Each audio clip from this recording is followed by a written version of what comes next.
Bom dia a todos. Havendo quórum regimental, declaro aberta a 10ª reunião ordinária da Comissão de Constituição e Justiça da Assembleia Legislativa do Estado de Santa Catarina.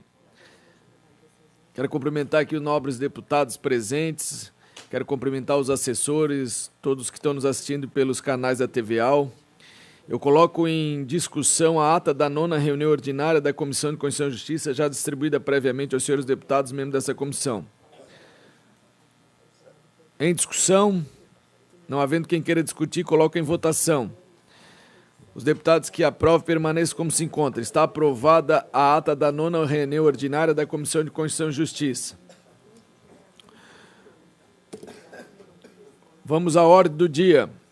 Passo a palavra ao deputado Volney Weber para relatar os seus projetos de lei ora pautados.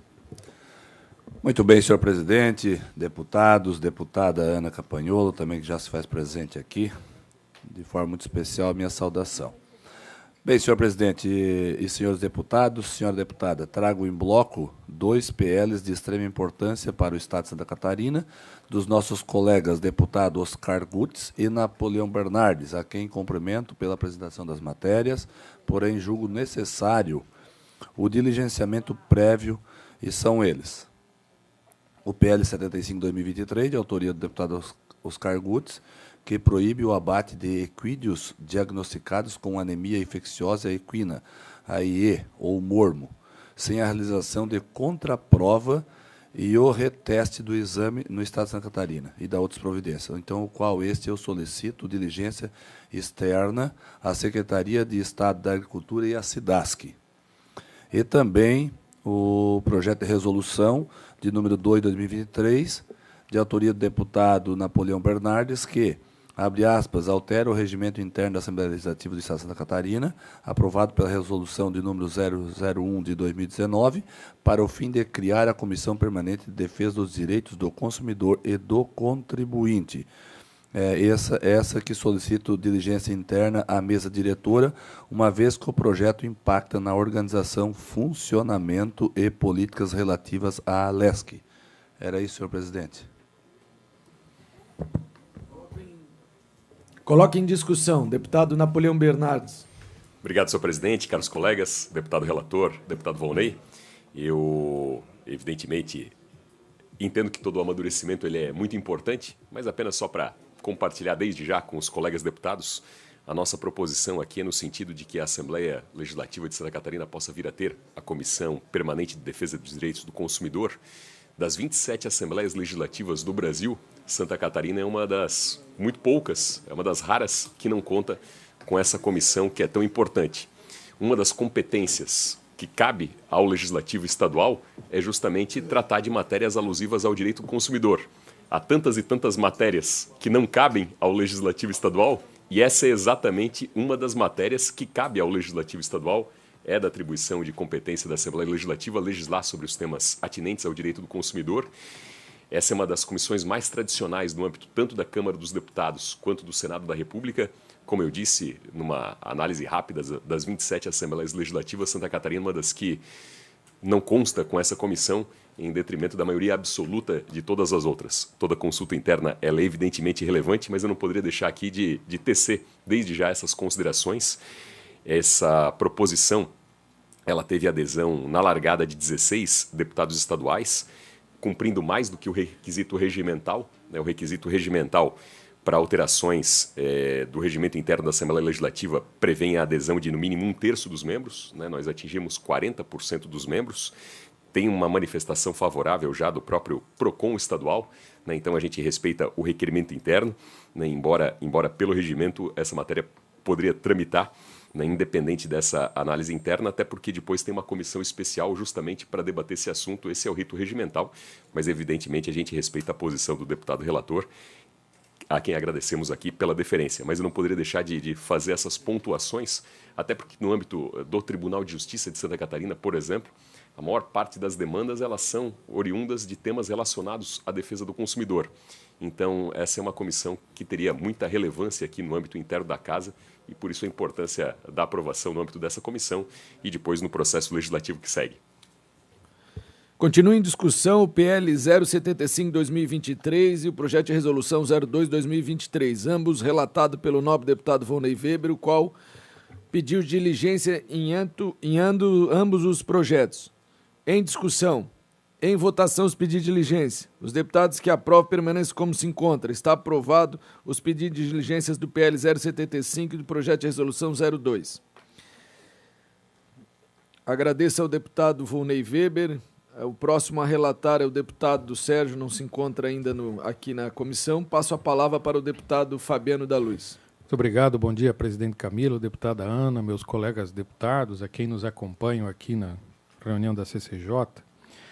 Eu tenho aqui, senhor presidente, eu vou ter que explicar para que os colegas entendam o processo até onde ele está aqui para, então, emitirem um parecer. Eu vou tentar explicar e vocês tentem entender, tá bom?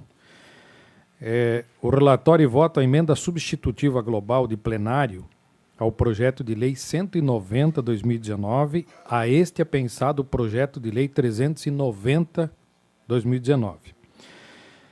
Esse projeto altera a Lei Complementar 422 de 2008, que institui o Programa de Habitação Popular do Estado de Santa Catarina e estabelece outras providências com o fim de priorizar o atendimento à mulher vítima de violência doméstica. Esse é o PL 190, de autoria do deputado Rodrigo Minotto. E o projeto pensado determina regras para a reserva de unidades residenciais dos programas habitacionais do Estado de Santa Catarina às mulheres vítimas de violência doméstica e familiar e da outras providências, que é o 390 do deputado Kennedy Nunes. Esse projeto do deputado Kennedy Nunes não houve manifestação em nenhuma área aqui, nenhuma comissão desta casa. Então retorna a esse colegiado os projetos de lei autuados 190 e 390, os quais agora tramitam conjuntamente por força da emenda substitutiva global apresentada em plenário. E quanto à tramitação processual da matéria, que considero a principal é a 190, de autoria do deputado Rodrigo Minotto, após o cumprimento de diligência externa, retornou a esta casa, a esta comissão, na qual foi aprovada por unanimidade a sua admissibilidade. Posteriormente, restou aprovado também por unanimidade nas comissões de Trabalho, Administração e Serviço Público e de Direitos Humanos.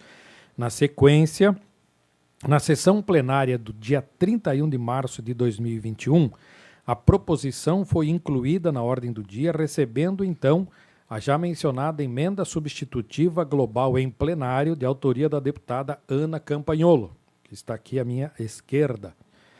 Abro parênteses para anotar que, apesar deste colegiado ter deliberado pelo apensamento do projeto de lei 390, folhas 5 e 7, ao projeto 190, para o fim de tramitação conjunta das duas proposições por tratarem de matérias análogas, o texto do referido projeto 390 não foi considerado em nenhuma das deliberações de comissões até então, e tampouco foi desarquivado até o momento. Assim, do complexo trâmite processual, entre idas e vindas, é que nesse momento cumpre-me, salvo o melhor juízo, apenas a relatoria da emenda substitutiva global.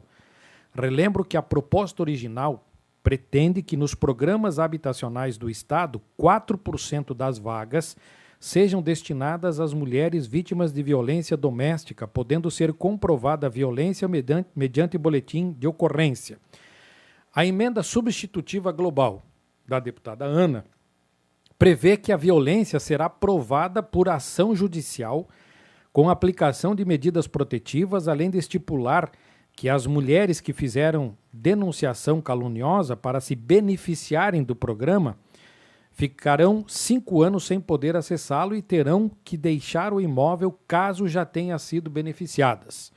No voto da análise reservada a esse colegiado, não observo qualquer vício na nova redação dada ao PL 190/2019, a qual, ao meu ver, encontra-se apta a deliberação deste plenário, até porque a Constituição Federal garante o direito social à moradia e assistência aos desamparados, expressando ainda o que o Estado assegurará assistência à família na pessoa de cada um dos que integram, criando mecanismos para coibir a violência no âmbito de suas relações. Ante o exposto, voto pela aprovação da continuidade da tramitação processual do PL 190 na forma da emenda substitutiva global de plenário de folhas 52 a 54. Ou seja, eu estou acatando a emenda substitutiva global da deputada Ana Campanholo a esse projeto para que ele possa assim tramitar, senhor presidente. Coloco em discussão o projeto de lei 190/2019, relatado pelo deputado Fabiano da Luz, o qual apresenta um voto pela aprovação ao substitutivo global da deputada Ana Campanholo. Em discussão, em votação, os deputados que aprovam permanecem como se encontra. Está aprovado o substitutivo global ao projeto de lei 190/2019, ora relatado pelo deputado Fabiano da Luz. Muito obrigado, deputado. A deputada Ana aqui está bem emocionada pela sua aprovação. Passo a palavra agora ao a deputada Ana Campanholo, uma vez que o deputado Tiago Zilli não vai comparecer, uma vez que está no evento do governo, lá na Celesc, na apresentação que iriam fazer hoje pela manhã às 10 horas. Deputada Ana, a palavra está com você. Muito obrigada, senhor presidente. Para agradecer o deputado Fabiano, vou tirar de pauta o projeto dele que eu ia relatar hoje. Mas é só porque aquele que a gente conversou na semana passada sobre... agradecimento, né? Não, era um projeto sobre a capacitação do ensino de história e cultura afro-brasileira, que eu me comprometi em incluir cultura soriana, italiana e alemã, e a gente acabou analisando aqui antes de vir para a sessão que faltava um detalhe, então a gente vai melhorar aí na sessão que vem, a gente traz. Desculpa, tá, Fabiano? Cortando relações aqui com o deputado Fabiano. Bom, fora isso, tenho outros projetos sob minha responsabilidade, e quase todos para diligenciar. Então, vou tentar ser breve nesse sentido, porque são muitos. Começando pelo requerimento de diligência ao projeto de lei 54 de 2023, de autoria do deputado Padre Pedro Baldicer. A nossa diligência com relação a esse projeto vai à Procuradoria-Geral do Estado, Secretaria do Estado de Agricultura, Instituto do Meio Ambiente, EPAGRE e SIDASC. Isso, senhor presidente. Coloque em discussão projeto de lei 054/2023, o qual é relatado pela deputada Ana Campanholo, solicitando pedido de diligências. Em discussão, em votação, os deputados que aprovam permanecem como se encontra. Está aprovado o pedido de diligência ao PL 054/2023. Certo. Senhor presidente, todos os outros projetos de lei são de declaração de utilidade pública, quase todos, né? E também nós verificamos que em alguns deles faltam documentos muito importantes para a consagração dessa utilidade. Então, são 4 pedidos de diligência e 1 pela aprovação. Vou nominar um de cada vez, mas os senhores já vão sabendo de antemão qual a pauta. Requerimento de diligência ao projeto de lei 88 de 2023, de autoria do Sargento Lima, que declara utilidade pública à Associação Cultural, Recreativa e Esportiva do Contestado. Nesse caso, nós estamos pedindo diligência, apresentamos um voto, mas estamos solicitando diligência. Já vou ler aos senhores, presidente. Nós solicitamos que encaminhe manifestação formal da entidade quanto aos questionamentos da documentação faltantes, nesse caso, ata de fundação, declaração do presidente e relatório circunstanciado. Então, nosso pedido de diligência para o PL 88/2023. Posso fazer em bloco, senhor presidente? Bom, seguimos depois para o projeto de lei do deputado Emerson Stein, 94 de 2023, que declara utilidade pública ao grupo escoteiro Pegasus, de Porto Belo. Nesse caso, também, diligência para adequação de alguns documentos, como relatório circunstanciado, atestado de funcionamento e ata da eleição. Temos também o projeto de lei 96/2023, de autoria do deputado Sargento Lima, que declara utilidade pública para o Instituto Desportivo Fernandinho. E a diligência, neste caso, vai aos membros do colegiado e também ao próprio instituto que pretende pleitear esse reconhecimento. São 6 documentos faltantes. Temos também o projeto de lei 307, que também versa sobre utilidade pública. Neste caso, para declarar de utilidade pública a Associação de Pais e Professores do Centro de Educação Profissional, SEDUP, de uma escola do município de Água Doce, da autoria do deputado José Milton Schaeffer, e também o que nos consta aqui, a necessidade de uma ata de fundação, relatório circunstanciado e atestado de funcionamento. São 4 pedidos de diligência, senhor presidente. Vamos lá. Coloque em discussão os pedidos de diligência ao PL 088-2023, 094-2023, 096-2023 e 307 de 2022. Todos relatados pela deputada Ana Campagnolo, o qual solicita diligências aos referidos projetos. Em discussão. Em votação. Os deputados que aprovem os pedidos de diligência permaneçam como se encontram. Está aprovado os 4 pedidos de diligências. O último projeto, ainda sobre utilidade pública, este não requer diligência, os documentos estão todos conforme o necessário, é de autoria do deputado Emerson Stein e concede o título de utilidade pública para fazer constar o nome da entidade Associação Nascendo, Chegue e Abrace, de Balneário Pissarras. A documentação toda acostada ao processo confere com o que é exigido por esta casa, então nosso voto é pela admissibilidade do PL 91 de 2023. Em discussão, o PL 091-2023, de autoria do deputado Emerson Stein, que declara a utilidade pública Associação Nascendo, Chegue e Abrace, de Balneário Pissarras, e altera o anexo 1 da Lei 18.278/2021. Deputada relatora Ana Campagnolo foi pela sua admissibilidade. Em discussão, em votação, os deputados que aprovam permanecem como se encontram. Está aprovado o PL 091-2023 aqui na comissão. Obrigada, senhor presidente. O último projeto sobre a responsabilidade, eu pedi vista na sessão passada ou retrasada, não faz mais do que 15 dias, e é uma proposta de emenda à Constituição Federal. Essa proposição, eu vou pedir um pouco mais de atenção dos senhores, o voto será um pouco mais longo. A proposição vem da bancada feminina e ela foi assinada pelas deputadas Ada, Luciane, Marlene e Paulinha. A proposição, que é de autoria da deputada Paulinha, também foi relatada pela deputada Paulinha nesta comissão e recebeu um parecer favorável. O que estabelece esse projeto de resolução número 12 de 2019? Estabelece uma reserva de vagas para deputados estaduais e federais eleitos.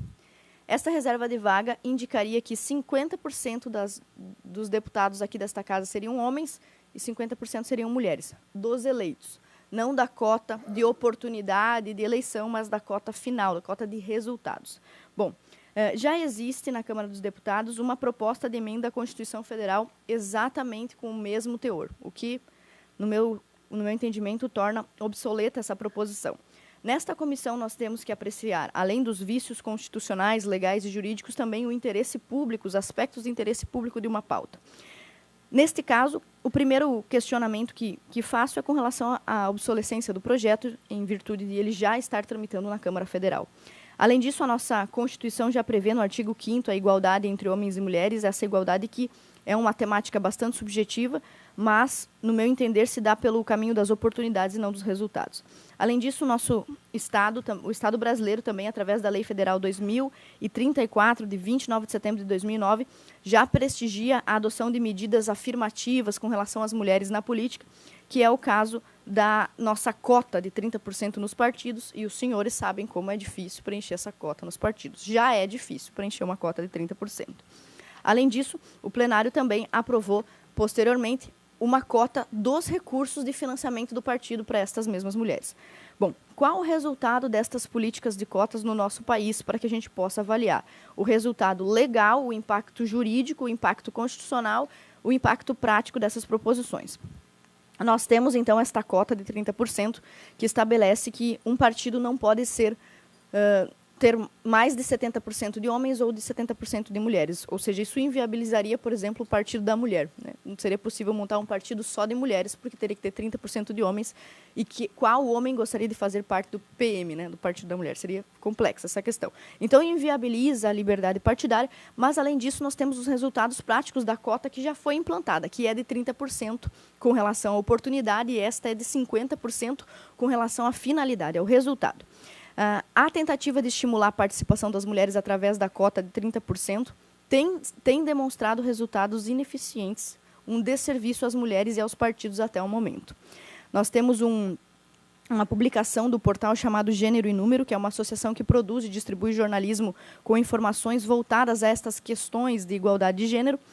E segundo este portal, o portal GN, nas eleições municipais de 2016, em todo o Brasil, foram 14.500 candidatas fantasmas, candidatas falsas, candidatas que não receberam nenhum voto para a Câmara Municipal, apesar de estarem aptas para disputarem as eleições e não terem nenhum impedimento prático para irem às ruas pedir voto.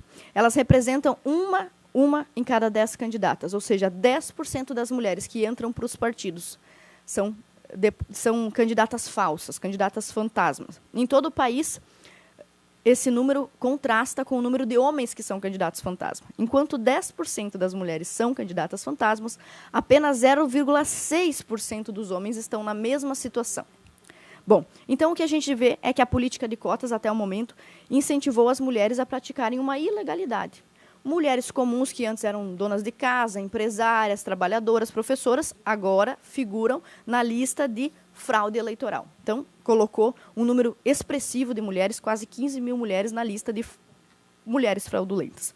Com diversos relatos de mulheres que se candidataram apenas para preencher uma cota eleitoral, os senhores sabem o que é isso, os senhores estão na realidade dos partidos, essa cota de 30%. A conclusão é de que as candidaturas de mulheres sem nenhum voto podem ser um indício de participação eleitoral fictícia. Indício é uma forma generosa de falar, é a prova de que essa participação é fictícia. Segundo a procuradora Ana Paula Montovani Siqueira, abre aspas, os partidos correm atrás de mulheres para atingir a cota de 30%. Eu, que sou mulher, sempre sou demandada a isso. Deputada, a senhora tem que trazer outras mulheres. Quer dizer, a senhora tem que trazer concorrentes para dentro do partido. É excelente essa ideia. Mas são candidaturas fictícias. Isso é fraude eleitoral e tem que ser investigada, diz a procuradora Ana Montovani Siqueira, que é coordenadora nacional do GENAF, um grupo do Ministério Público Federal responsável por coordenar o plano de ações eleitorais do órgão. Se isso acontece com uma cota de 30%, e as mulheres não preenchem sequer a cota de 30%, que diremos de uma cota de 50%? Imagine a qualidade, a quantidade de votos que terão essas mulheres eleitas. E nós já vamos chegar nesse quadro. A evidência está nos números. Na eleição de 2008, antes da instalação das cotas de 30%, existiam 2.000 candidatas fantasmas. 2.000 candidatas fantasmas. Depois da aprovação da lei de cotas, o número de candidatas fantasmas saltou para 20.000. 10 vezes mais candidatas fantasma. Bom, para tentar corrigir isso, então, se dizia o seguinte, mas essas candidatas são fantasmas porque não tem dinheiro no partido, porque os caciques dos partidos pegam o dinheiro tudo para eles e não dividem com as pobres mocinhas. Bom, então, para tentar corrigir isso, aplicou-se também uma cota no dinheiro. E aí o que aconteceu? Os senhores já sabem o que aconteceu com o dinheiro, né? Olha, eu vou botar o dinheiro na conta da senhora, minha prima, que vai ser candidata, e a senhora vai imprimir santinho para o seu José. E não vai nem sair na rua para fazer campanha. Então, uma simples pesquisa na internet demonstra que, apesar da alteração do financiamento de campanha imposto pelo TSE, a quantidade de candidatura fantasma se manteve, não influenciando o impacto da lei de cotas para as candidaturas. E o problema ainda foi agravado porque surgiu um outro crime, que é o crime de eu receber um dinheiro e não usar esse dinheiro e usar em favor do deputado Napoleão, do deputado Camilo. E aí todo mundo se lasca, tanto quem usou quanto quem foi beneficiado, né? Quem promoveu quanto quem foi beneficiado. Então, muitos partidos preenchem a porcentagem determinada de vagas com candidatas laranjas e algumas mulheres acabam sendo ludibriadas ou abandonadas por seus partidos durante a campanha, demonstrando que mesmo com as alterações de 2009 e de 2018, as mudanças conquistadas pelas feministas nada ajudaram as mulheres a aumentar sua representatividade. Então, as mulheres não aumentaram sua representatividade e existe uma outra realidade partidária que talvez quem esteja em casa não conhece. Como nós, nos partidos, precisamos de mulheres, nós é a forma de dizer, eu nunca fiz isso, né, mas nós, como políticos, vamos atrás das mulheres. E nós falamos assim para elas, olha, dona Maria, se a senhora sair candidata, nós vamos ajudar muito a senhora coloca seu nome aqui na nominata, a senhora tem muita chance de se eleger. É isso que nós temos que dizer para o candidato, para ele ter coragem de botar seu nome na lista. Só que quando essa mulher coloca seu nome na lista e chega a eleição, todos sabemos, a eleição é guerra. A gente briga com a mãe, com o pai, até com o colega de partido, e imagine com o deputado concorrente, outro candidato concorrente. Essa mulher é abandonada, então ela é iludida no processo, porque o partido precisa que ela seja incluída, precisa incluir essa mulher, então promete muitas coisas para a mulher fazer parte do partido e depois não as dá, e não é obrigado a dar também, né? Porque o deputado Camilo está preocupado com a eleição dele, o deputado Volney com a dele, e eu, Ana, estou preocupada com a minha e não com a outra mulher que está concorrendo no meu partido. Bom, então, Eu quero dar um exemplo para os senhores através de algumas manchetes do próprio Tribunal Eleitoral. O Tribunal Superior Eleitoral publicou: Mulheres e política, decisões do TSE combatem a fraude à cota gênero, a cota de gênero feminino. Bom, se existe essa necessidade do TSE intervir, porque isso é um problema. A composição das cadeiras de vereadores, diz o site, precisou ser alterada em dezenas de cidades após decisões do plenário que comprovam irregularidade no cumprimento de cota de gênero. Ou seja, você está eleito, você é um vereador eleito, um deputado eleito, dali a pouco a sua chapa inteira é cassada, porque alguém no partido, na diretoria do partido, listou uma candidata fantasma ou um candidato laranja. TSE anula a eleição do PRTB em Belo Horizonte por fraude à cota de gênero. TSE segue Ministério Público Eleitoral e confirma a cassação da chapa de vereadores de São Fidélis, Rio de Janeiro, por fraude à cota de gênero. TSE volta a cassar chapa de vereadores por fraude à cota de gênero. São várias matérias que os senhores vão encontrar aqui. E todos são cassados. Se isso acontecer com o seu partido, todo mundo é cassado. O Gessé está lá no partido com a deputada Ana, a gente fez o nosso trabalho melhor que a gente pôde. Imagina, deputado, o senhor lutou lá pelos seus milhares de votos, eu pelos meus. Alguém fez alguma coisa no partido para cumprir a cota e nossa chapa, o senhor perde todos os votos, eu perco os meus. E eu sou mulher, também saio prejudicada. Quando uma chapa é cassada, os inocentes são cassados, até aqueles que não se envolveram no processo de fraude da cota. Então, aqui, só para os senhores saberem, no nosso caso, dentro da Assembleia Legislativa, nós temos 4 deputados que correm o risco de perder suas cadeiras por causa de processos atualmente. São deputados do PTB e do União Brasil, processo de cota, por fraude de cota, relacionado a isso.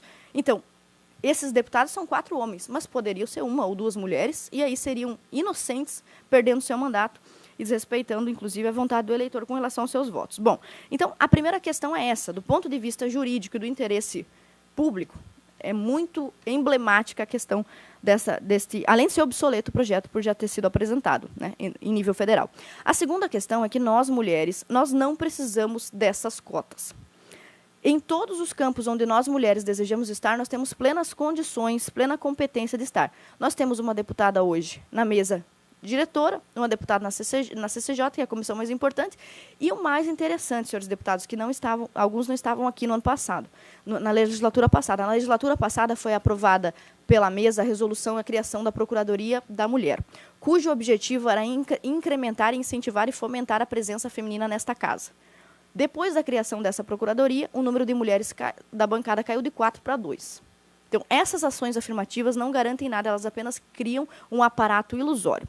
As mulheres compõem, então, a maioria na área acadêmica, sendo mais de metade das pessoas que têm mestrado e doutorado. Elas são a maioria dos eleitores aptos a votar. Aqui em Santa Catarina, 52% dos eleitores são mulheres. No Brasil, 52,6%. Segundo o censo escolar, as mulheres são a maioria na docência, na educação básica, compondo 80% de todos os cargos de direção das escolas. Na educação superior, as mulheres são predominantes entre matriculados e concluintes. São cerca de 60%. Eu poderia listar um monte de áreas onde as mulheres gostam de estar, estão, e mesmo sem cotas, são maioria. Então, não é o caso da política. Mesmo com cotas, as mulheres não demonstram, e isso a gente tem que respeitar, elas não demonstram interesse por estar aqui. Assim como muitas demonstram, mas nem todas, o suficiente para preencher essas cotas. Então, eu quero, por uma terceira questão, para encerrar o meu voto, apresentar para os senhores 2 questões muito práticas relacionadas à realidade da nossa LESC. A deputada proponente deste projeto e relatora, que relatou favoravelmente a este projeto, tem no seu gabinete total jurisdição para contratar quem ela quiser. Mesmo assim, no gabinete da deputada relatora, apenas 28% dos funcionários são mulheres.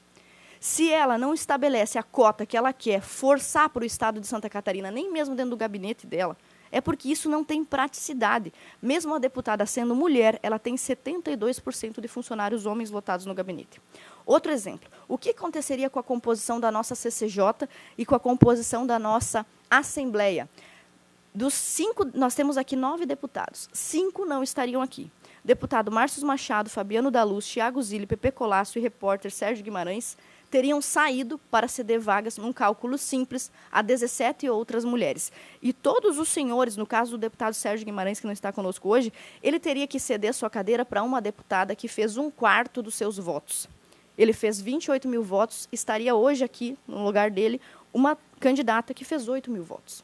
Isso não é democrático, isso não respeita a vontade do eleitor. Os 28 mil eleitores que escolheram Sérgio Guimarães, como se sentiriam a respeito disso? Então, apenas num cálculo simples da realidade prática da implantação desta lei aqui na nossa casa, Márcio Machado, Neudi Sareta, Napoleão Bernardes, Fabiano da Luz, delegado Egídio, Thiago Zilli, Jair Mioto, Massoco, Pepe Colasso, Rodrigo Minotto, repórter Sérgio Guimarães, Oscar Gutz, Padre Pedro, Marcos da Rosa, Sorato, Lucas e Matheus Cadorim. Nenhum deles seriam deputados e todos seriam substituídos por mulheres que fizeram menos da metade de seus votos. Isso não é razoável e isso não é democrático. Então, atentando aos quesitos jurídicos, constitucionais e práticos de interesse público dessa lei, e não bastando todo esse exposto, ainda há outras proposições mais exóticas do que essa. Por exemplo, nós temos uma emenda constitucional 11 de 2021, que estabelece, senhores, que os votos das mulheres nas eleições serão multiplicados por 2. Isso estabelecia entre as eleições de 2022 e 2030. Esse projeto está tramitando. Se nós, nessa casa, dermos vez a um projeto como esta resolução que estabelece uma cota de 50-50, outros absurdos, outras proposições exóticas, como a emenda constitucional 111, se tornarão realidade na nossa casa. Então, além de tudo isso, o projeto já existe na Câmara Federal e é obsoleto voltar a pautá-lo. Mas pautá-lo aqui e aprová-lo aqui é dar a nossa chancela a esse absurdo, é dizer que 17 deputados homens que estão aqui não deveriam estar, apesar da vontade popular balizar a permanência deles aqui. Então, diante de tudo isso, nosso voto é pela rejeição do projeto de resolução 12 de 2019, de autoria da bancada feminina.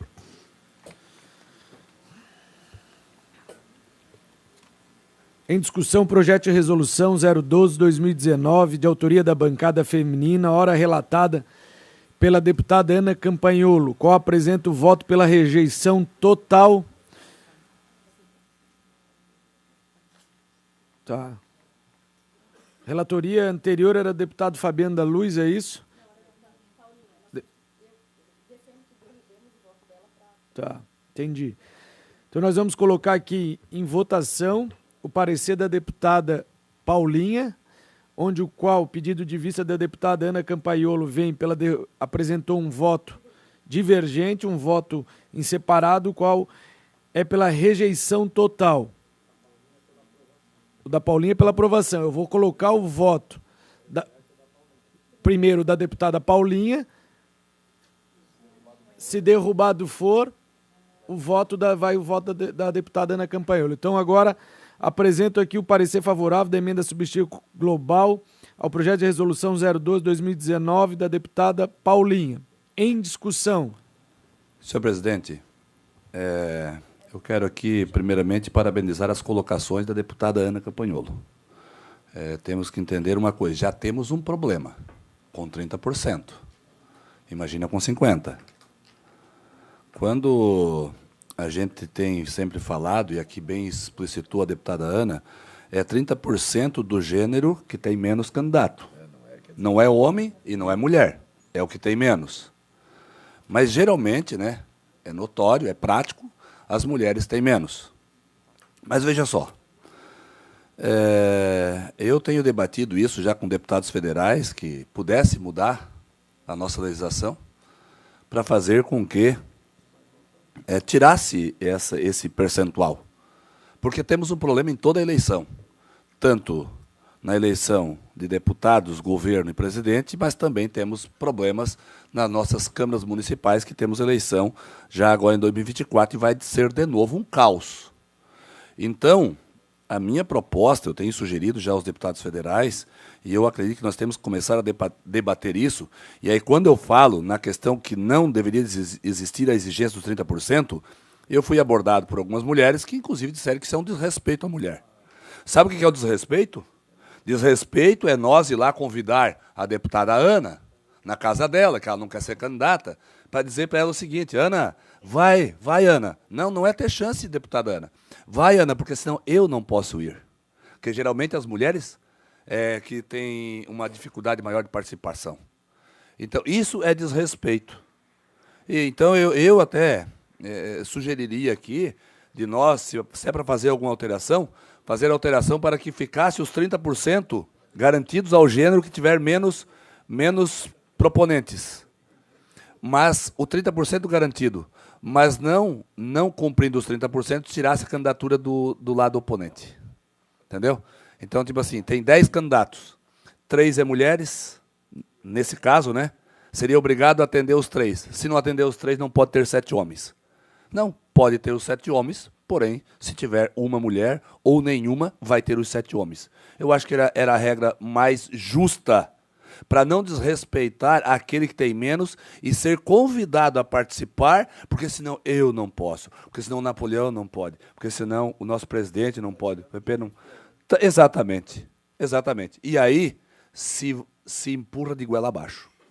Eu acho que isso é um desserviço à à política, ao nosso país e ao modelo democrático que está instalado. Então, meu voto de antemão, ele já é favorável ao voto na sequência da deputada Ana, então sou contrário ao parecer da deputada Paulinha. Continue em discussão. Com a palavra, deputado PP Colasso. Rapidamente, presidente, só parabenizar o voto da deputada Ana, toda a formulação, né, o empenho que ela teve para bem embasar a votação dela e colocar aqui que o meu voto vai ser acompanhando a deputada Ana e dizer que o nosso pensamento é que nós acreditamos que tem que sim existir políticas públicas que incentivem a participação feminina, a participação da mulher na política, mas que não seja uma forçação de barra, que não seja uma questão onde nós temos que obrigar, né, a mulher a participar da política, porque no meu ponto de vista a gente vai abaixar a régua, nós vamos acabar fazendo com que o nosso parlamento perca qualidade. Então, quero só aqui, mais uma vez, confirmar o voto e ratificar o bom voto dado pela deputada Ana. Continue em discussão. Em votação, os deputados que aprovam o parecer favorável à emenda substitutiva global apresentada pela relatora Paulinha. Tem que derrubar o da Paulinha para valer o da deputada Ana. Quem vota contra, levante a mão. Está derrubado o parecer da deputada Paulinha ao projeto de resolução 012/2019. Agora eu coloco o voto divergente, automaticamente está aprovado o voto da deputada Ana. Quero aqui parabenizá-la, deputada, quero parabenizar o Volney, o PP, porque eu, como dirigente partidário, a gente, além de tentar ser candidato, tem que estar cuidando para ter os 30% e cuidando para não ter as candidatas suquita, as candidatas laranja, que traz um prejuízo. Nós estamos com um problema em São José, 3 vereadores foram cassados, conseguiram uma emenda, uma liminar. Teve um deputado em Blumenau que foi cassado agora por o presidente da Câmara, foi retirado já agora.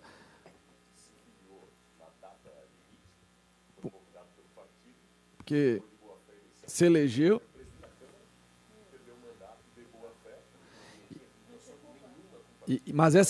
Mas essa discussão dos 30% da chapa está no TSE, acho que vai ter uma nova deliberação e o caso é de São José.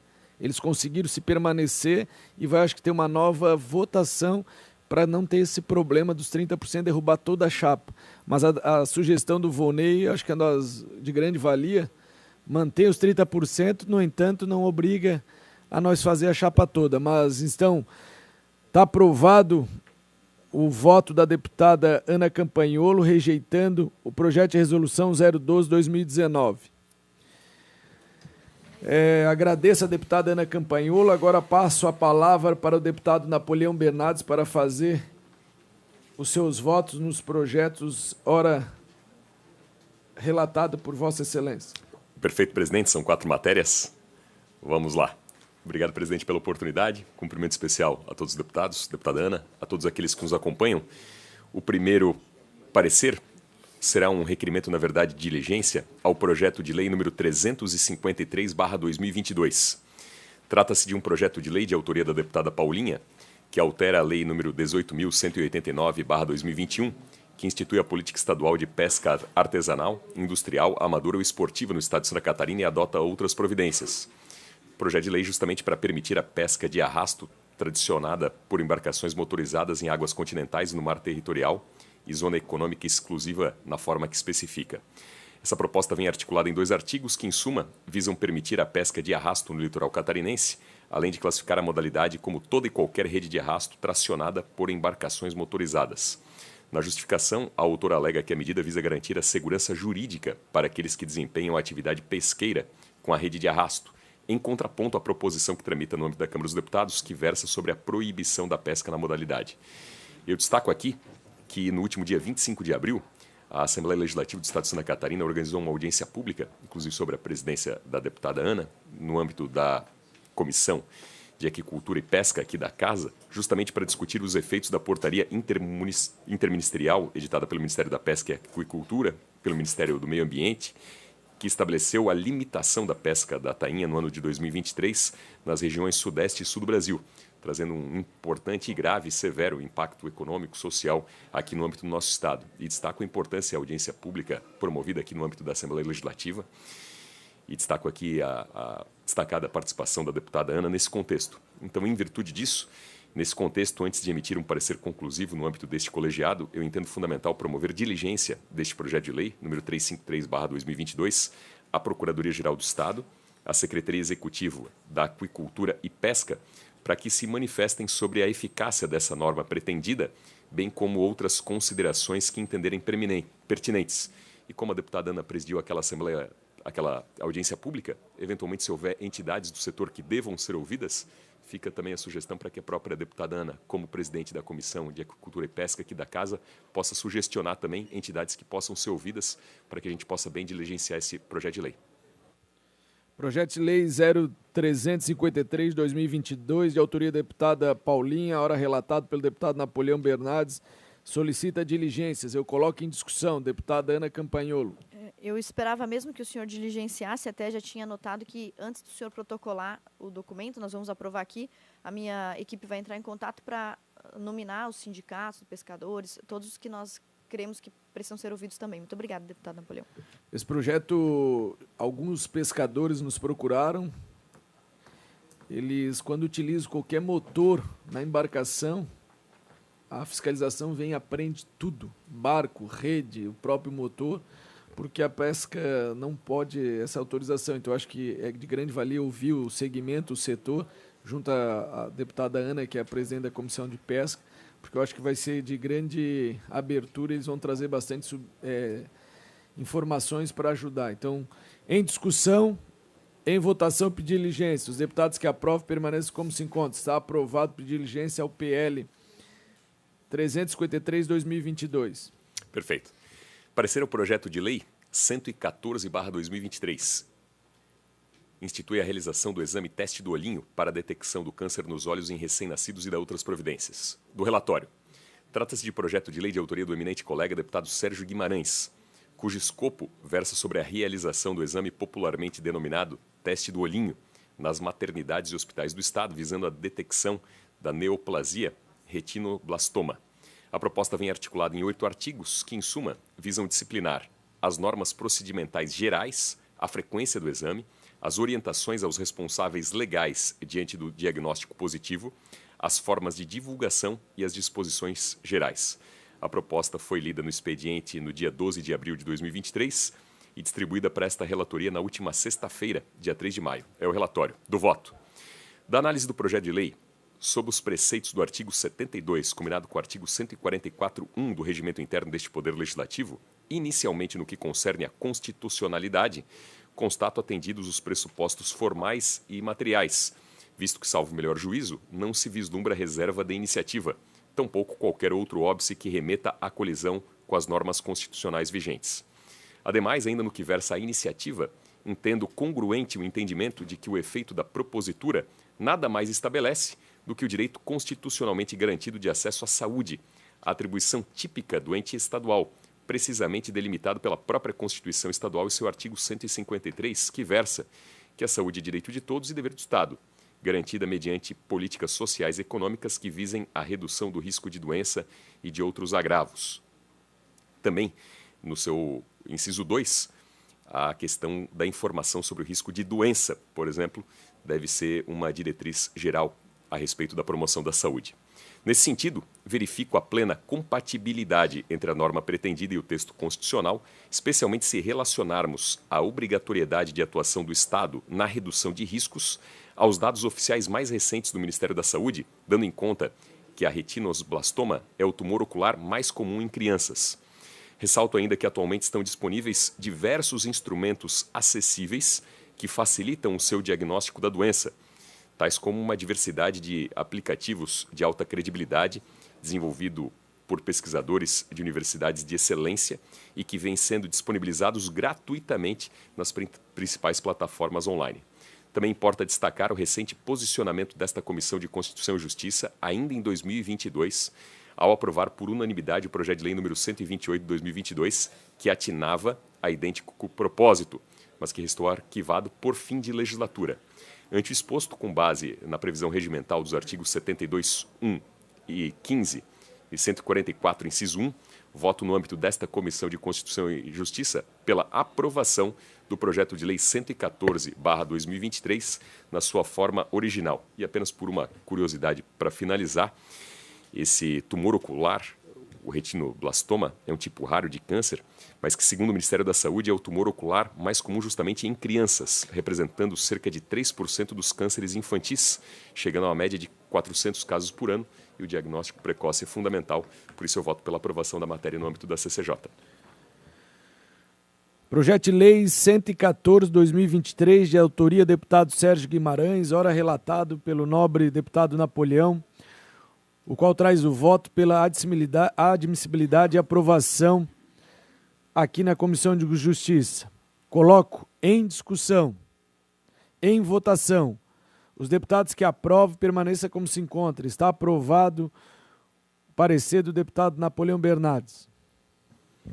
Senhor presidente, caros colegas, parecer ao projeto de lei número 100/2023, que institui o Programa Estadual de Vigilância e Monitoramento da Rede Estadual de Ensino. Relatório. Trata-se de projeto de lei de autoria da deputada Ana Campanholo, que tramita em regime de prioridade, com o objetivo principal de aprimorar a segurança no âmbito escolar, com protocolos para prevenção, identificação e demais ações de enfrentamento na hipótese de ataques no ambiente escolar.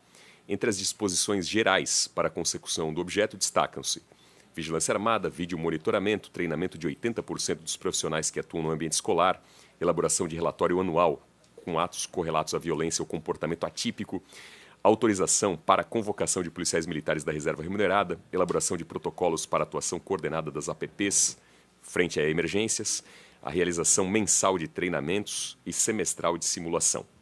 Durante a tramitação, após o lamentável e chocante crime na creche Cantinho Bom Pastor, que causou enorme comoção pública em todo o país, foram apresentadas várias proposições com temas correlatos, das quais 7 delas foram apensadas a esta proposição principal. Também compõe a instrução processual 8 ofícios de parlamentares estaduais manifestando apoio à matéria, bem como até aqui 24 manifestações de apoio aos termos da proposta e pedidos para celeridade processual oriundos de câmaras municipais. A proposta foi lida no expediente do dia 5 de abril de 2023 e, na sequência, distribuído para esta relatoria na última quarta-feira, dia 3 de maio. Esse é o relatório do voto. Da análise do projeto de lei, sob os preceitos do artigo 72, combinado com o artigo 144(1) do Regimento Interno deste Poder Legislativo, inicialmente no que concerne à constitucionalidade, constato atendidos os pressupostos formais e materiais, vez que, salvo melhor juízo, não se vislumbra reserva de iniciativa, tampouco qualquer outro óbice que remeta à colisão com as normas constitucionais vigentes. Ainda no que versa a iniciativa, entendo não haver mácula que sugira a invasão de competência do chefe do Poder Executivo, ao constatar tratar-se de fato público e notório que o aprimoramento da segurança, nos termos aqui pretendidos, não exorbita em nenhuma hipótese o que lhe é exigido tipicamente como atribuição para a consecução do direito fundamental do cidadão à segurança, combinado com o dever do Estado em promovê-la. É da Constituição da República que todos são iguais perante a lei, garantindo-se, dentre outros, o direito primordial à vida e à segurança. E a Constituição do Estado estabelece no artigo 8º que ao Estado cabe o seu território, no inciso 3, manter a ordem e a segurança interna. Ademais, rememoro que parte do rol elencado na proposta, especialmente no que tange à obrigatoriedade à vigilância armada, foi constituído recentemente por meio do programa Escola Mais Segura, que pressupõe sua materialidade, ao tempo em que demonstra condizer com a hipótese de fixação no ordenamento jurídico de condições e meios para garantir justamente o direito à segurança.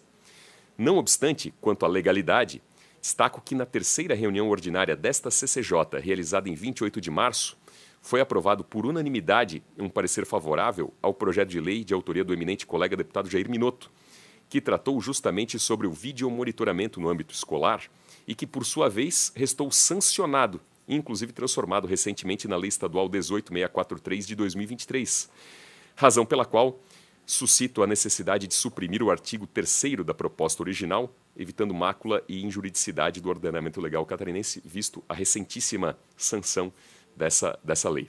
Por fim, entendo pela pertinência de análise da matéria, em atenção especial da sua proposta principal, ou seja, o texto original, proporcionando condições adequadas para que os demais colegiados e o próprio Comitê de Operações Integradas de Segurança Escolar promovam a sua consolidação em conformidade ao mérito.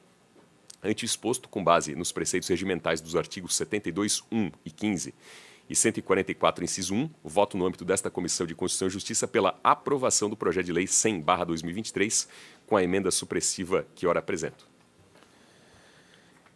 Projeto de Lei 0100/2023, de autoria da deputada Ana Campaiolo, que institui o Programa Estadual de Vigilância e Monitoramento na Rede Estadual de Ensino, o qual é relatado pelo nobre deputado Napoleão Bernardes. Ele apresentou uma emenda supressiva ao artigo 3º e, no mais, é pela aprovação do projeto na íntegra. Em discussão. Presidente. Com a palavra, o deputado Fabiano. Eu tenho 2 ou 3 questões só sobre o apensamento a esse projeto de lei. Eu iria pedir a inclusão do 40, que está sob minha relatoria, do deputado Sérgio Guimarães, mas como ele gera despesa ao Executivo, pode descaracterizar, então eu vou deixar fora, não vou pedir a inclusão. Me preocupa a inclusão do 107, que é do deputado Marcos da Rosa, porque o 107 cria a semana de conscientização. E os relatos que tem das pessoas que cometem esses crimes é justamente porque eles querem que o feito deles seja lembrado.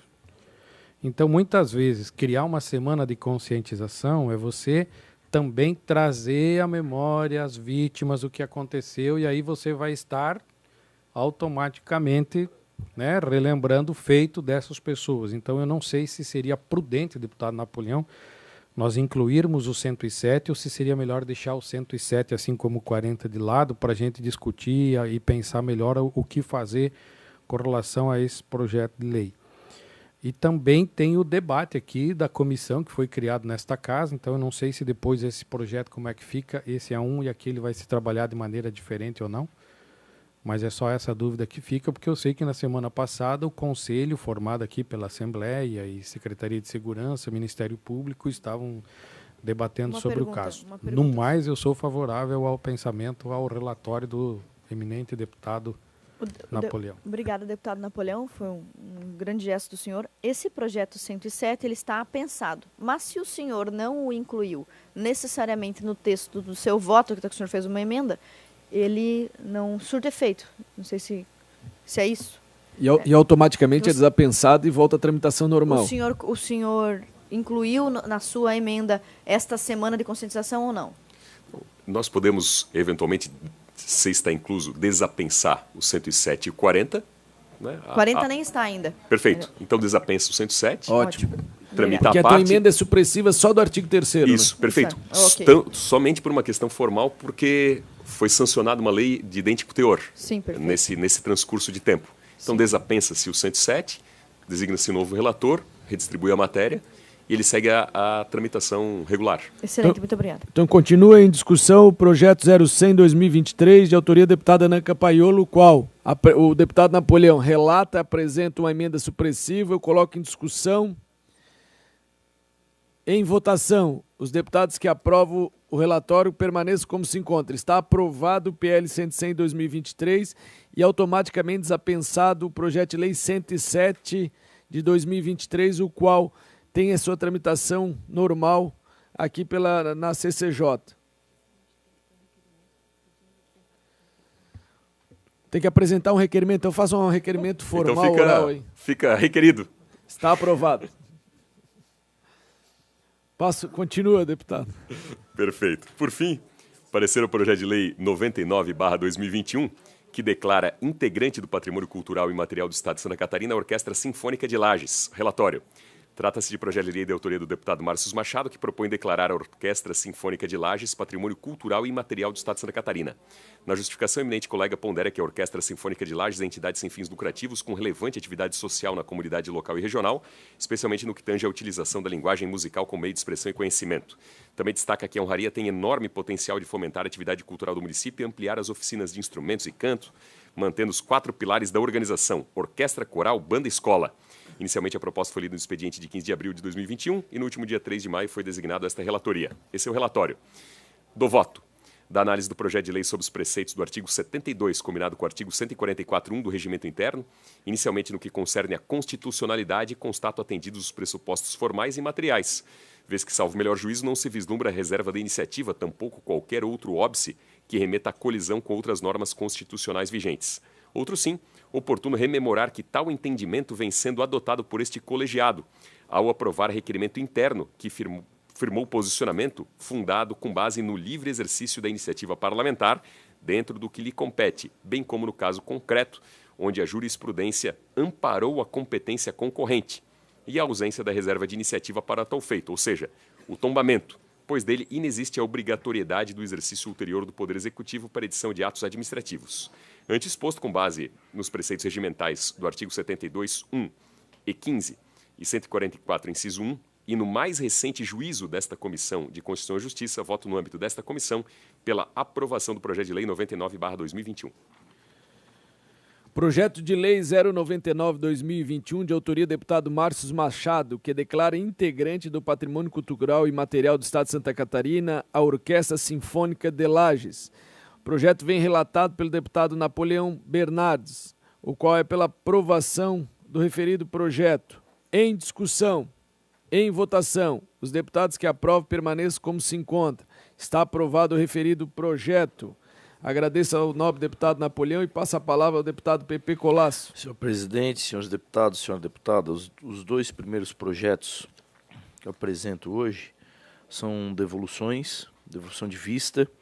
O primeiro é o projeto de lei 0055/2022, de autoria do deputado Mauro de Nadal, que acrescenta o parágrafo 2º, remunerando-se o atual parágrafo único para o parágrafo 1º do artigo 10A da Lei número 14.954, de 2009, que dispõe sobre a fiscalização e coibição da comercialização irregular de combustíveis e adota outras providências. O segundo é devolução de vista ao projeto de lei 0414/2021, de autoria da deputada Paulinha, que disciplina o fornecimento de medicamentos à base de canabidiol pela Secretaria do Estado da Saúde. Dentro deste projeto foi apensado o projeto de lei 0007/2023 e projeto de lei 0033/2023.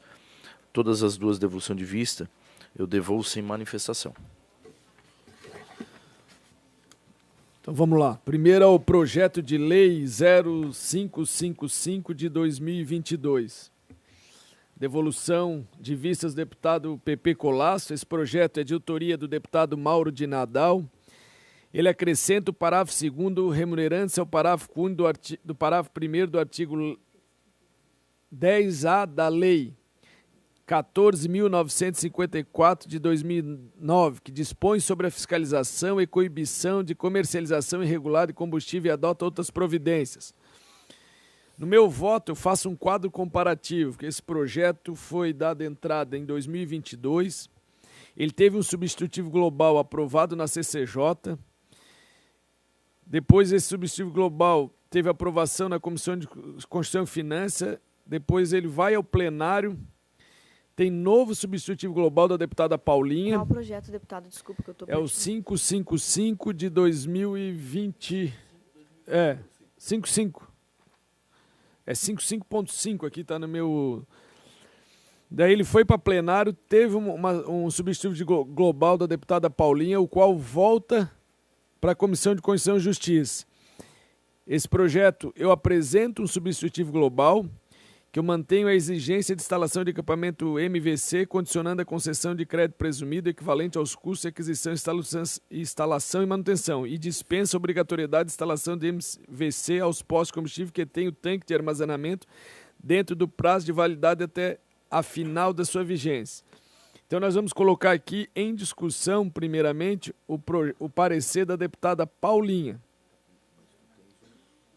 O meu, né? Não, primeiro vai o meu. Sendo aprovado, prejudicado, deputada Paulinha. Então, em discussão, o substitutivo global apresentado para o deputado Camilo Martins. Tá, da Paulinha. Tá, caiu os demais, é isso aí. O meu substitutivo global coloca agora em discussão, projeto 055/2022. Em votação.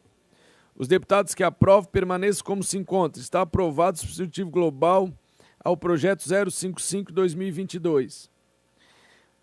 Agora apresenta o projeto de lei 414/2021, deputada Paulinha, que disciplina o fornecimento de medicamentos à base canabidiol pela Secretaria de Estado de Saúde. Esse projeto foi relatado pelo deputado Fabiano da Luz. Foi devolvida agora a devolução pelo deputado Pepe Colasso. O parecer do deputado Fabiano é pela admissibilidade do projeto de lei. Eu coloco em discussão. Senhor presidente, o projeto da legislatura passada tinha o relatório do deputado Fabiano e tinha vistas coletiva, isso? Vista coletiva? E todos os deputados que pediram vista devolveram sem manifestação. Mas sim, eu gostaria de me manifestar sobre o projeto. Eu prometo para o Fabiano que vai ser uma sessão ou duas, no máximo. Vistas, deputada Ana Campagnolo. Com a palavra, deputado Pepe Colasso para mensagem de veto.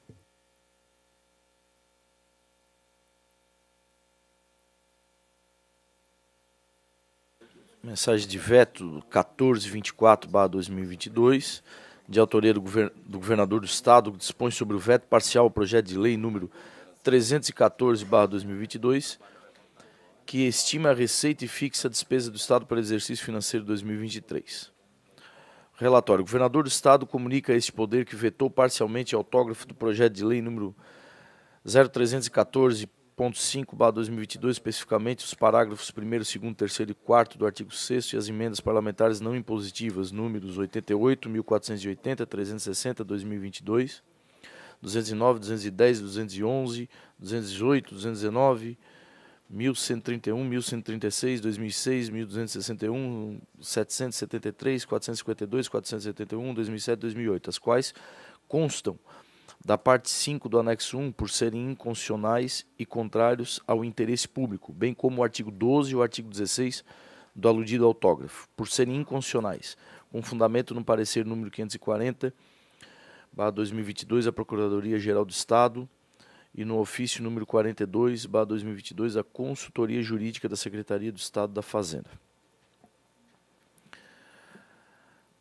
O voto. Assim, ao analisar esses autos, entendo prefacialmente em relação à admissibilidade da mensagem de veto em exame que os requisitos constitucionais formais requeridos à espécie estabelecidos nos parágrafos 1º e 2º do artigo 54 da Constituição do Estado foram totalmente observados. Portanto, julgo que o veto parcial oposto ao autógrafo do projeto de lei número 0314.5/2022 há de ser admitido. Quanto ao mérito, entendo que, ao vetar parcialmente o autógrafo do projeto de lei número 0314.5/2022, assiste razão ao chefe do Poder Executivo na medida em que os mencionados dispositivos do autógrafo da proposição legislativa objeto da presente mensagem de veto são, de fato, respectivamente, contrários ao interesse público e inconstitucionais. As alterações promovidas pela Assembleia Legislativa de Santa Catarina, com a inserção dos parágrafos 1º, 2º, 3º e 4º do artigo 6º e os artigos 12 e 16 no autógrafo da proposição, foram rejeitadas pelos seguintes argumentos. Parágrafos 1º, 2º, 3º e 4º do artigo 6º. Propostos tratam do disciplinamento de matéria estranha ao conteúdo da lei orçamentária, conforme previsto pela Constituição Federal, em seu artigo 165, pelo parágrafo 8º do artigo 120 da Constituição Estadual, pela Lei Complementar Federal número 101/2000, Lei de Responsabilidade Fiscal, em seu artigo 5º, pelos artigos 2º ao 8º da Lei Federal número 4.320/1964 e pelo artigo 6º da Lei 18.502/2022, LDO de 2023, em homenagem ao princípio da exclusividade orçamentária.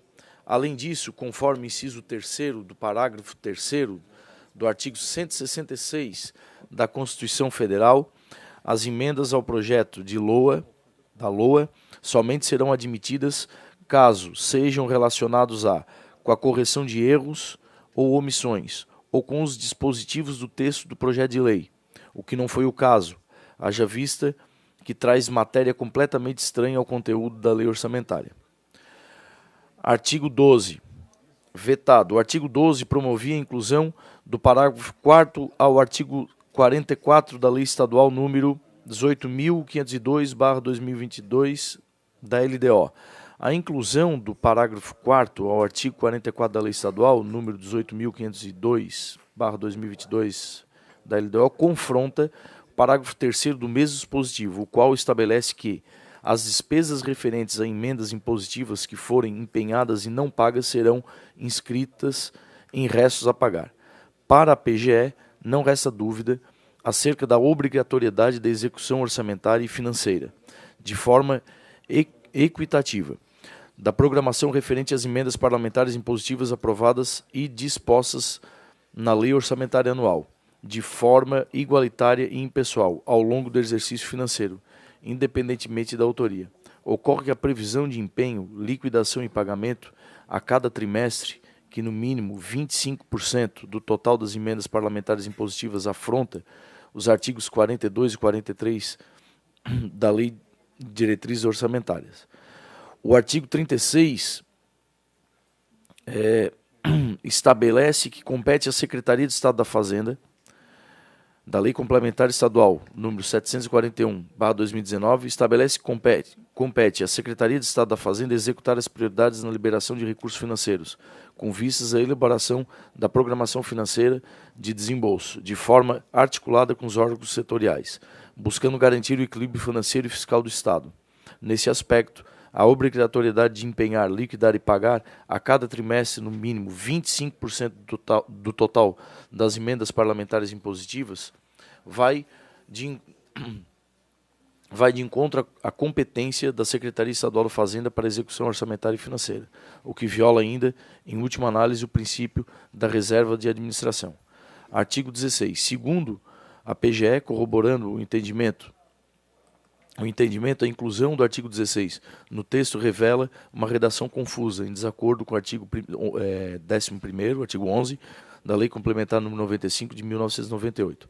Ademais, em consonância com o artigo 36 da Lei nº 18.502/2022, da LDO, a verificação quanto ao crescimento da receita corrente líquida ocorrerá até o dia 10 de outubro de 2023, quando o Poder Executivo deverá informar à LESC a reestimativa da receita corrente líquida com base nos 3 primeiros trimestres do exercício.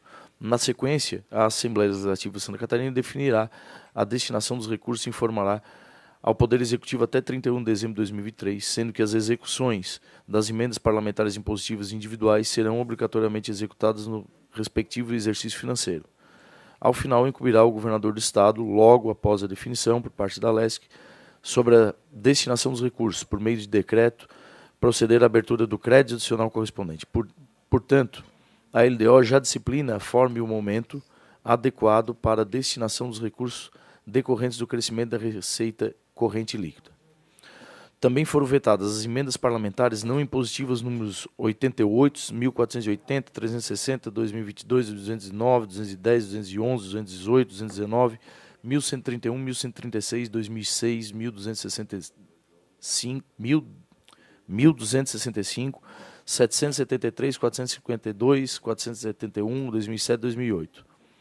Constantes na parte 5 do anexo 1º. Em suma, os argumentos que fundamentaram o veto aos dispositivos e às emendas parlamentares não impositivas foram a Secretaria de Estado da Fazenda conclui pela existência de contrariedade ao interesse público dos parágrafos 1º ao 4º do artigo 6º e b. a Lei número 18.502/2022, da emenda de número 209, artigo 31, parágrafo 1º, inciso 2º, das emendas número 88, 452, 773, 2007, 2008, artigos 31, parágrafo 1º, inciso 4º, alínea A, da emenda de número 1136, artigo 31, parágrafo 1º, inciso 4º, A e C, das emendas de número 210, 211, 218, 219, do artigo 31, parágrafo 1º, inciso 4º, a linha B, das emendas de número 360, 471, 1131, 1136, 1480 e 2022, artigo 31, parágrafo 1º, inciso 4º, a linha C, e a Constituição Estadual das emendas de número 1265, 2006, artigo 122, parágrafo 4º, inciso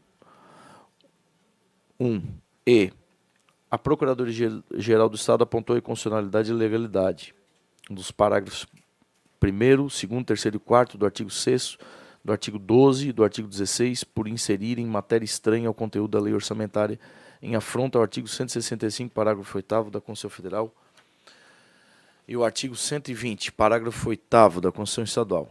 E das emendas das emendas parlamentares não impositivas dos números 88, 1480, 360, 2022, 209, 210, 211, 218, 219, 1131, 1136, 2006, 1265, 773, 452, 471, 2007, 2008, por violar diversas disposições da Lei de Diretrizes Orçamentárias de 2023, além da própria exigência de compatibilidade à Lei de Diretrizes Orçamentárias prevista no artigo 122, inciso 1º da Carta Estadual. Em face do exposto, no âmbito desse colegiado, voto pela admissibilidade da tramitação processual da mensagem de veto número 1424/2022 ao autógrafo projeto de lei número 0314.5/2022 e no mérito pela manutenção do veto governamental a ele exposto, conforme as razões apresentadas pelo chefe do Poder Executivo catarinense, com fundamento no parecer número 540/2022 da Procuradoria-Geral do Estado e no ofício número 42/2022 da Consultoria Jurídica da Secretaria de Estado da Fazenda, acostados nos autos. Mensagem de veto 1424 de 2022, de autoria do Governo do Estado. Veto parcial ao projeto de lei 314 de 2022, que estima a receita e fixa a despesa do Estado para o exercício financeiro 2023.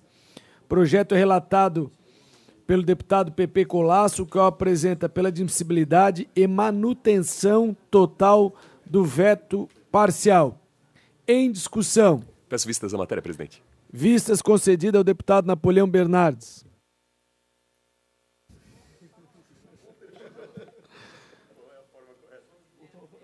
Muito obrigado, deputado PP Colasso. Agora eu tenho 3 projetos para serem relatados por minha autoria.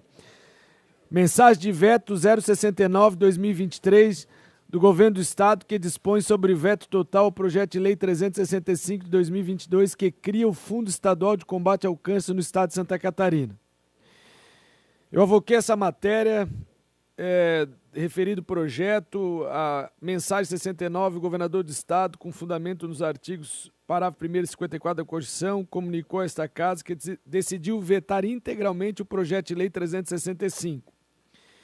De acordo com a mensagem, a proposta de criação do fundo a ser administrado pelo órgão do Poder Executivo apresenta inconstitucionalidade formal e material por 3 razões.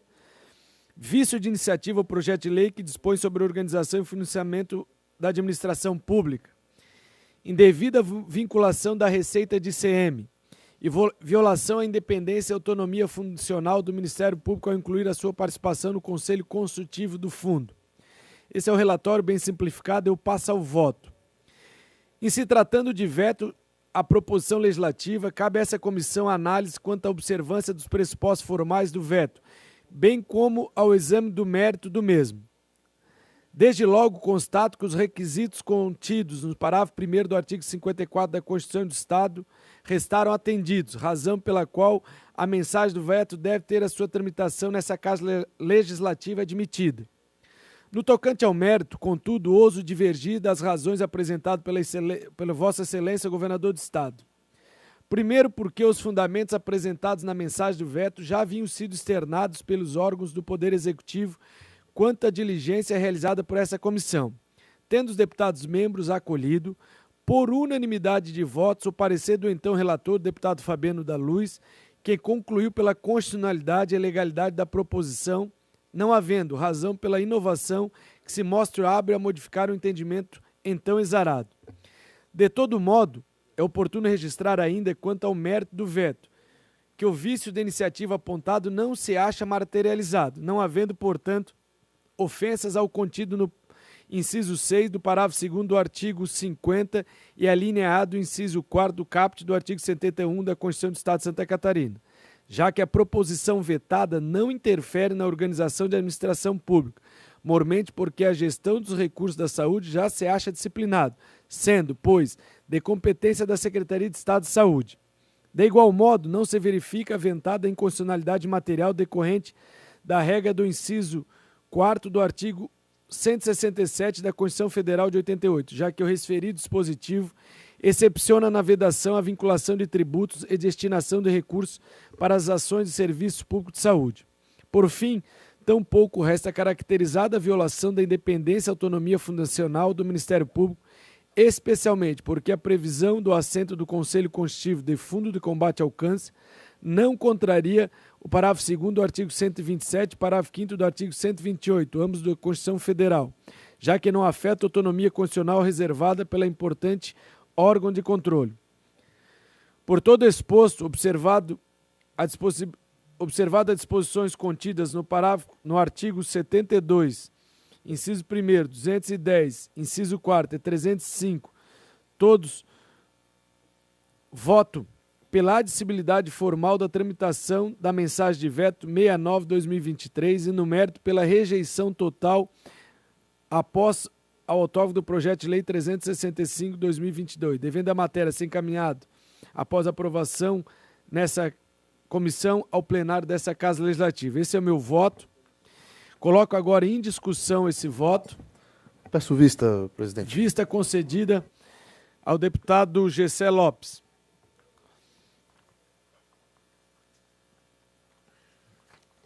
Passamos ao projeto de lei 086/2023, de autoria do deputado Sérgio Mota, que declara o evento Marcha para Jesus como patrimônio cultural de natureza imaterial do Estado de Santa Catarina. Inicialmente, eu quero destacar aqui o voto que essa comissão revogou o enunciado 03/2018, o qual considerava inconstitucional o projeto de lei de iniciativa parlamentar com o objetivo de declarar manifestações culturais e bens de natureza material e imaterial como integrante do patrimônio cultural do Estado. Desse modo, iniciativas como essa não sofrem qualquer impedimento quanto à sua admissibilidade. Nesse sentido, quanto à constitucionalidade, do ponto de vista formal, a matéria em apreciação vem estabelecida por meio de proposição legislativa adequada à espécie, ou seja, projeto de lei ordinário, buscando declarar integrante do patrimônio cultural e material do Estado de Santa Catarina a Marcha para Jesus. Observo também que o Estado detém competência legislativa concorrente para dispor em lei sobre o tema versado na proposição legislativa encomenda. Ademais, anoto que a matéria não está elencada constitucionalmente entre aquelas cuja competência é privativa do governo do Estado de Santa Catarina. Quanto ao aspecto material, o projeto de lei, ao meu ver, necessita ser adequado à técnica legislativa, porquanto já se acha em vigor a Lei Estadual 17.565 de 2018, que consolida as leis que dispõem sobre o patrimônio cultural do Estado de Santa Catarina, de modo que a forma preconizada na proposição legislativa ordem a preço não atende aos preceitos da Lei Complementar Estadual 589 de 2013, que dispõe sobre a elaboração, redação, alteração e consolidação das leis e estabelece outras providências.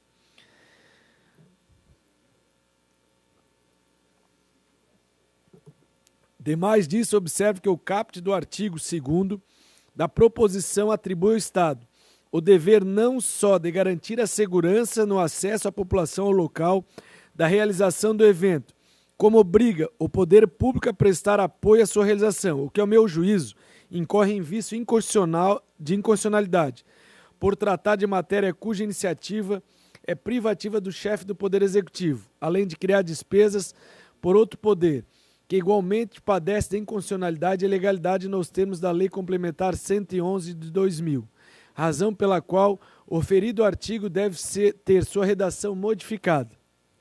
De igual forma, o parágrafo único do mesmo artigo 2º estabelece de forma genérica que o agente público que praticar condutas vedadas ou deixar de cumprir obrigações estabelecidas no caput está sujeito à responsabilidade penal, além da obrigação de reparar eventuais prejuízos. Na redação propostas, o parágrafo único não pode subsistir por atribuir, de forma direta, a obrigação ao agente público por reparar eventual prejuízo, que, ao menos em tese, não se coaduna com o preceito constitucional estabelecido no artigo 37, parágrafo 6º da Constituição Federal. Ademais, a prática de ato ilícito por parte de agente público já está sujeita ao devido processo administrativo, com eventual aplicação das penalidades previstas na legislação da regência, sendo dispensada a referência na presente proposição. Por tais razões, apresento uma emenda substitutiva global à proposição, de modo a efetuar as correções necessárias para assegurar a sua tramitação e aprovação. Ante o exposto, nos termos do disposto contido no artigo 72, inciso 1º, 144, inciso 1º, 209, inciso 1º e 210, inciso 2º, todos o regimento da Assembleia Legislativa, voto pela admissibilidade do projeto de lei 86/2003 na forma do substitutivo global que ora apresento e dou prosseguimento na sua tramitação conforme as normas regimentais desse Parlamento. Esse é o parecer, eu coloco aqui em discussão. Em votação, os deputados que aprovam permaneçam como se encontra. Está aprovado o projeto de lei 086/2023, de autoria do deputado Sérgio Motto, conforme o substituto global apresentado nesse momento por mim. E, por fim, o ofício 015/2022, de autoria da entidade social, que solicita a alteração de lei que declara de utilidade pública a Fundação Médico Assistente Social Trabalhador Rural de São Lourenço do Oeste para a Fundação Hospitalar São Lourenço, de São Lourenço do Oeste. Estou, nesse momento, pedindo diligências à entidade para suprir a falta de documentação a modo de cumprir as exigências do artigo 5º da Lei 18.269/2021. Coloco em discussão o pedido de diligência ao ofício 015/2022. Em votação, os deputados que aprovam permaneçam como se encontra. Está aprovado. Para finalizar aqui, eu quero informar que o deputado Sérgio Machado foi substituído pelo deputado Gessé Lopes, conforme o ofício 18633/3. Márcio Machado, senhor presidente. Márcio Machado, me desculpa. É os dois? Representou os dois. Coloco aqui também informar o ofício do deputado Sérgio Guimarães, o qual comunica que tinha agenda previamente, está justificando a sua ausência, e o deputado Tiago Cílio, que também já vinha se manifestado. Senhor presidente, antes do senhor encerrar a sessão, pois não. Eu gostaria de requerer, sugerir que o senhor deixasse a sessão aberta, porque agora às 11h30 vai ser apreciado na Comissão do Trabalho a reforma administrativa do governo e permitisse, para que os deputados possam, alguns devem ter agenda em seguida, permitir que essa sessão seja mista, híbrida. Os que estiverem na casa venham aqui, os que não puderem participem no trânsito, no carro. Gostaria de solicitar que deixasse a comissão aberta, por gentileza. Coloco em discussão aqui com os membros, eu acho que está aprovado, então fica aberto a presente sessão dessa Comissão de Constituição e Justiça. Após...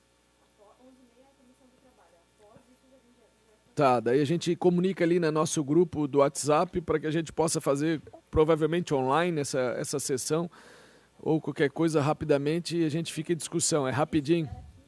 Quem tiver presente vem aqui, quem não faz online.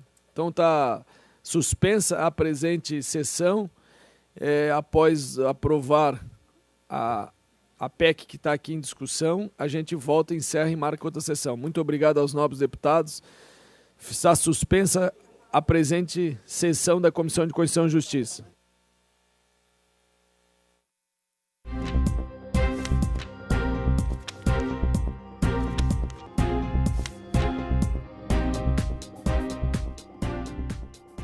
O que te motiva?